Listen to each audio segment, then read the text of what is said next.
ഫ്രണ്ട്സേ, ധന്യാണേ. അങ്ങനെ ഇന്ന് ഞായറാഴ്ചയാണ്. ഇന്ന് ഭക്ഷണമൊക്കെ ഉണ്ടാക്കി കഴിഞ്ഞിട്ടേ ഒന്ന് ജസ്റ്റ് ഒന്ന് ഇരുന്നതാണ്. അപ്പം ഉണ്ട് ഒരു വീഡിയോ കണ്ടു കേട്ടോ. 2-3 ദിവസമായി ഈ വീഡിയോ ഞാൻ കണ്ടിട്ട്, പക്ഷെ എനിക്ക് വീഡിയോ ഇടാനും സാധിച്ചില്ല.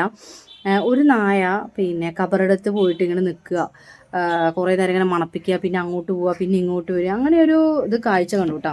അപ്പോൾ ഇതിൻ്റെ യാഥാർത്ഥ്യം എന്താണെന്ന് അറിയാനായിട്ട് ഞാൻ ഇങ്ങനെ തപ്പിയപ്പോഴാണ് ആമിന എന്ന് പറയുന്ന ഒരു ഉമ്മയുടെ ഖബറാണത്.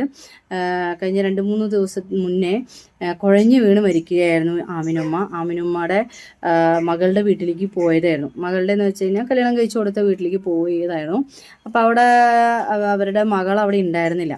അപ്പോൾ ജസ്റ്റ് അവിടെ നിന്ന് തിരിയുന്ന തിരിച്ചലിൽ തന്നെ ആമിനുമ്മ കുഴഞ്ഞു വീഴുകയായിരുന്നു. അപ്പോൾ ആ സമയത്ത് ഒരു നായ അങ്ങനെ ഒരേ നിലവിളി, അതിനെ കൊണ്ട് പറ്റുന്ന രീതിയിലുള്ള സൗണ്ട് ഇട്ടിട്ട് അത് കുറേ അങ്ങോട്ട് കുരയ്ക്കാൻ തുടങ്ങി. അപ്പോഴാണ് നാട്ടുകാരൊക്കെ അത് കാണുന്നത്. കുറേ ആൾക്കാർ ഇത് കണ്ടപ്പോഴാണ് ആമിനുമ്മ അവിടെ കിടക്കുന്നത് കേട്ടോ. അങ്ങനെ ആമിനുമ്മനെ ഹോസ്പിറ്റലിൽ എത്തിക്കുമ്പോഴേക്കും ആമിനുമ്മ നാഥനിലേക്ക് എന്താ പറയുക, മടങ്ങിപ്പോയിരിക്കുകയാണ്. ഇന്നാലില്ലാഹി വ ഇന്നാ ഇലൈഹി റാജിഊൻ. നിങ്ങളെല്ലാവരും നിങ്ങളുടെ ദുആയിൽ ഉൾപ്പെടുത്തണം. ഞാനും വൈകിയാണ് ഈ കാര്യം അറിഞ്ഞത്. ഈ ഒരു കെട്ട കാലത്ത് ഇങ്ങനൊരു കാഴ്ച നിങ്ങളുടെ മുന്നിലേക്ക് എത്തിക്കണം എന്ന് തോന്നി. കാരണം മനുഷ്യന് പോലും എന്തെങ്കിലും ചെയ്തു കൊടുത്താൽ, അല്ലെങ്കിൽ എന്തെങ്കിലും നമ്മൾ പറഞ്ഞാൽ ആ ഒരു നന്ദി പറയാൻ പോലും മനസ്സ് കാണിക്കാത്ത ആളുകളാണ് നമുക്ക് ചുറ്റുമുള്ളത്. ആ ഒരു അവസ്ഥയിൽ ഒരു മിണ്ടാപ്രാണി തനിക്ക് അന്നം തന്ന തൻ്റെ ഉമ്മാനെ പോലെ തന്നെ, തൻ്റെ യജമാനോ അല്ലെങ്കിൽ ഉമ്മയോ അല്ലെങ്കിൽ എങ്ങനെ വേണമെങ്കിലും കരുതാട്ടോ, ആ ഒരു ആമിനാത്തനെ അത്രത്തോളം സ്നേഹിക്കുന്ന ആ ഒരു നായയുടെ ആ ഒരു കാഴ്ച കണ്ടപ്പോൾ ഒരു വീഡിയോ ചെയ്യണം എന്ന് എനിക്ക് തോന്നി. എനിക്ക് എന്താ വിളിക്കേണ്ടതെന്ന് അറിയില്ല. കാരണം മകളുടെ പ്രായം ഉണ്ടെങ്കിൽ എനിക്കൊരു ഉമ്മയാണ്, ഇല്ല സഹോദരിയുടെ പ്രായത്തിലാണെങ്കിൽ എനിക്ക് ഇത്തയാണ്. അപ്പം അതുകൊണ്ട് എന്ത് തന്നെയായാലും ഞാനൊരു മനുഷ്യനാണ്, ഇങ്ങനെ ഒരു വീഡിയോ ചെയ്യുന്നൊരു മനുഷ്യനാണ്, അത്ര കൂട്ടിയാൽ മതിട്ടാ. ഇനി ഇതിലും വന്നിട്ട് വർഗീയത വിളമ്പാൻ ആരും വരരുതേ. കാരണം ഒരു മരണത്തെക്കുറിച്ച് ഞാൻ എൻ്റെ വീഡിയോസിൽ മുഴുവനും ആരെങ്കിലും ഒരാൾ മരിച്ചു കഴിഞ്ഞാൽ ആ മരണത്തെക്കുറിച്ച് പറയുന്നതും, അതേപോലെ തന്നെ നല്ല കാര്യങ്ങൾ പറയുമ്പോൾ, നല്ല രീതിയിൽ പറയുമ്പോൾ അത് നിങ്ങളുമായിട്ട് ഷെയർ ചെയ്യുന്നതൊക്കെയാണ് ഞാൻ എൻ്റെ ചാനലിൽ ചെയ്തിട്ടുള്ളൂ. അപ്പോൾ ഒരുപാട് ആളുകൾ പറയുന്നു മുസ്ലിങ്ങളെ സപ്പോർട്ട് ചെയ്ത് സംസാരിക്കുകയാണ്, നിങ്ങളെ പൊക്കി പറഞ്ഞവർ തന്നെ ഒരു ദിവസം നിങ്ങളെ താഴ്ത്തിയിടുന്നു. ഞാൻ ഇന്ന് വരെ ഒരു വ്യക്തിയെ മാത്രമായിട്ട് പൊക്കി പറയുകയോ സംസാരിക്കുകയോ ഞാൻ ചെയ്തിട്ടില്ല. ഞാൻ ആകെ സംസാരിക്കുന്നത് ബഹുമാനപ്പെട്ട കാന്തപുരം ഉസ്താദ്, ആ ഉസ്താദ് എന്ന ആ ഒരു വലിയൊരു മനുഷ്യൻ്റെ ഒരുപാട് എന്താ പറയുക പ്രയത്നങ്ങളും അല്ലെങ്കിൽ അദ്ദേഹത്തിൻ്റെ ഒരുപാട് കഴിവുകളും, അദ്ദേഹം യത്തീം കുട്ടികൾക്ക് വേണ്ടി ചെയ്യുന്ന ഒരുപാട് കാര്യങ്ങളും, അതിനെക്കുറിച്ചൊക്കെ ഞാൻ വായ്തോരാതെ സംസാരിക്കുന്ന ഒരു വ്യക്തിയാണ്. അത് അന്നും ഇന്നും എൻ്റെ മരണം വരെ ഞാൻ അങ്ങനെ സംസാരിച്ചുകൊണ്ടേയിരിക്കും.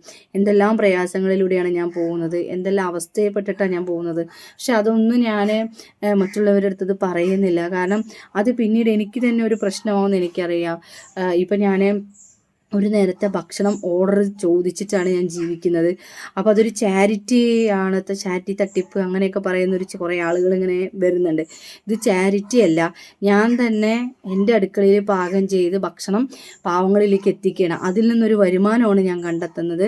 അത് കുറച്ച് ആളുകൾക്ക്, അർഹതപ്പെട്ട ആളുകൾക്ക് വേണ്ടിയിട്ട് ഞാൻ കുറേ ആളുകളുടെ അടുത്ത് ഞാൻ ചോദിക്കും, ഒരു നേരത്തെ ഭക്ഷണത്തിന് ഓർഡർ കൊടുക്കാൻ നിങ്ങൾക്ക് താല്പര്യമുണ്ടോ? ഉണ്ടെങ്കിൽ 80 രൂപയാണ് ഒരു ഊണിന്, നിങ്ങൾക്ക് കൊടുക്കാൻ താല്പര്യമുണ്ടെങ്കിൽ എൻ്റെ ഈ നമ്പറിൽ ഒന്ന് കോൺടാക്റ്റ് ചെയ്യണേ എന്ന് പറഞ്ഞിട്ടാണ് ഞാൻ വീഡിയോ ചെയ്യാറ് കേട്ടോ. അപ്പോൾ അതൊന്നും മനസ്സിലാക്കാതെ ജസ്റ്റ് ഒരു വീഡിയോ കാണാൻ എന്നിട്ടൊരു കമൻ്റ് ഇട്ടിട്ട് പോകുന്ന ആളുകളാണ് നമുക്ക് ചുറ്റുമുള്ളത്. പക്ഷേ നമ്മൾ കൊടുക്കുന്ന ഭക്ഷണം അത്രയും അർഹതപ്പെട്ട ആളുകളിലേക്കാണ് നമ്മൾ കൊടുക്കുന്നത്. ഞാൻ ഇറങ്ങിച്ചെന്നിട്ടാണ് കൊടുക്കുന്നത്, അല്ലാണ്ട് ഇവിടെ വീട്ടിലിരുന്നു കൊണ്ട് ഞാൻ കാലിക്ക് മേലെ കാലിട്ടിട്ട് ഇരിക്കുമൊന്നുമല്ല കേട്ടോ. ഈ വെച്ചിട്ടാണ് കേട്ടോ ഭക്ഷണം വെച്ച് കഴിഞ്ഞു കേട്ടോ.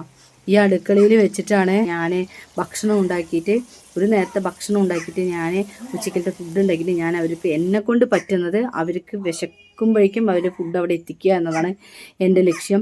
ഫുഡ് ഓർഡർ തരുന്നത് ഓരോരുത്തരുടെ ഇഷ്ടമാണ്. അത് ഓരോരുത്തരും ഓരോ ആഗ്രഹങ്ങൾ മനസ്സിൽ വിചാരിച്ചിട്ടാണ് തരുന്നത്. ഇപ്പോൾ ലേറ്റസ്റ്റ് ആയിട്ട് തന്നെ ഒരു നാസർ എന്ന് പറഞ്ഞൊരു ഇക്ക, അവരുടെ ഭാര്യ ഹോസ്പിറ്റലിലേക്ക് അഡ്മിറ്റ് ആവുകയാണ്, സർജറി ആണെന്നാണ് പറഞ്ഞത്. പക്ഷെ അവരെന്നെ കോൺടാക്ട് ചെയ്യുകയോ വിളിക്കുകയൊന്നും ചെയ്തില്ല. ആദ്യം ഒരു 80 രൂപ അയച്ചു, പിന്നെ ഒരു 100 രൂപ അയച്ചു. അവർ പ്രൊഫൈലിൽ ധന്യ 100 രൂപ എന്ന് പറഞ്ഞിട്ട് പ്രൊഫൈൽ പിക്ചർ അടക്കമാണ് വെച്ചിരിക്കുന്നത് അവർ.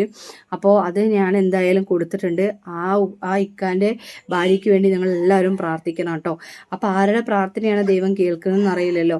അപ്പോൾ എന്തൊരു ഹോസ്പിറ്റൽ കേസാണെങ്കിലും എന്തൊരു അസുഖമാണെങ്കിലും ആ ഒരു ഇത്താടെ അസുഖം ഭേദമാവട്ടെ എന്ന് ഞാൻ ആത്മാർത്ഥമായി ഞാൻ പ്രാർത്ഥിക്കുന്നു. നിങ്ങൾ തന്ന ഓരോ പൈസയും അർഹതപ്പെട്ട ആളുകളിലെ വയറിലേക്ക് തന്നെയാണ് പോയിരിക്കുന്നത്.